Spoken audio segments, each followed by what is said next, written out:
চিকিৎসা নিতে গেল সরকারি টাকায়, সেখানে গিয়ে বাংলাদেশের মানুষ হত্যাকারী শেখ হাসিনার সাথে যোগাযোগ করেছে, আমরা রিপোর্ট পেয়েছি। কিন্তু দুঃখজনক হলো সত্য, জুলাই অভ্যুত্থানের একটা অন্যতম ছিল কোটানা মেধায় রাষ্ট্রটা হওয়ার কথা ছিল, যে সরকারে আসুক মেধা ভিত্তিক হওয়ার কথা ছিল।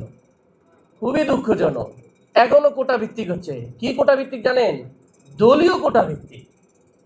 এখন বিএনপি দলীয় কোটা ভিত্তিক বাংলাদেশ চলতেছে। আপনারা এক্সিএর নিয়োগ হবে, মেধা দেখবে না, যোগ্যতা দেখবে না। ফেসিসদের ব্যাপারে সবাই একমত। অন্য যারা সাধারণ আছেন, অন্য দলে যারা ফেসিবাদ বিরোধী আছেন, তাদেরকে কোনো স্পেস দেওয়া হচ্ছে না, শুধুমাত্র এক দলীয়। আরেকটা কথা বলতে চাই, রাষ্ট্রের প্রতিষ্ঠান কি কোনো দলীয় শাখা নাকি? আমাদের বিভিন্ন প্রতিষ্ঠানগুলোকে দলীয় শাখা রূপান্তর করা হচ্ছে মনে হচ্ছে।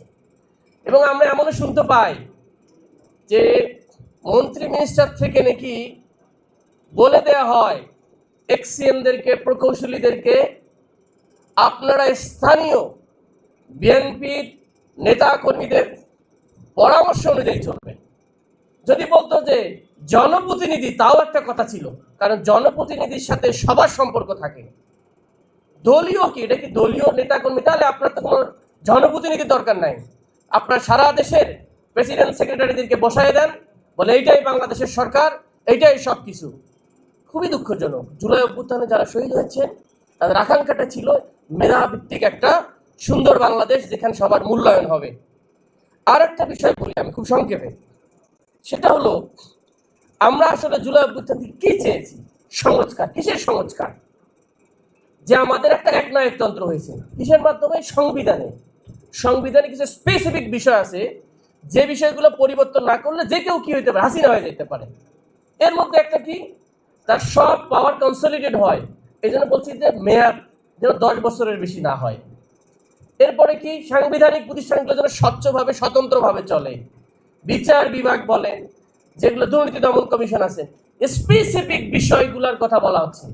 এখন জুলাই সনদ, গণভোট, সংস্কার মিক্স করে মানুষ বুঝে বলতেছে কি কাহিনী বেশি কিছু না।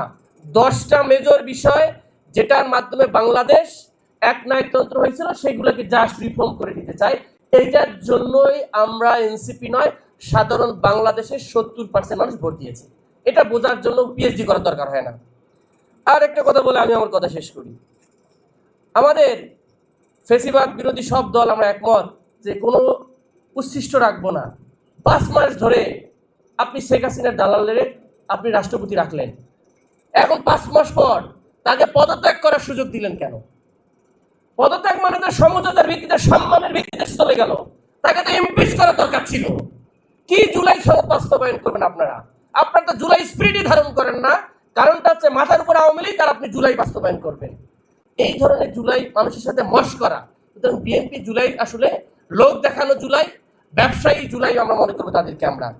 এবং আমার দাবি থাকবে, যে লোকটা এই সরকার অভ্যুত্থানের পরে সরকারেরও, ডেমোক্রেটিক সরকার দাবি করা সরকারেরও প্রেসিডেন্ট থাকলো 5 মাস, চিকিৎসা নিতে গেল সরকারি টাকায়, সেখানে গিয়ে বাংলাদেশের মানুষ হত্যাকারী শেখ হাসিনার সাথে যোগাযোগ করেছে, আমরা রিপোর্ট পাইছি না?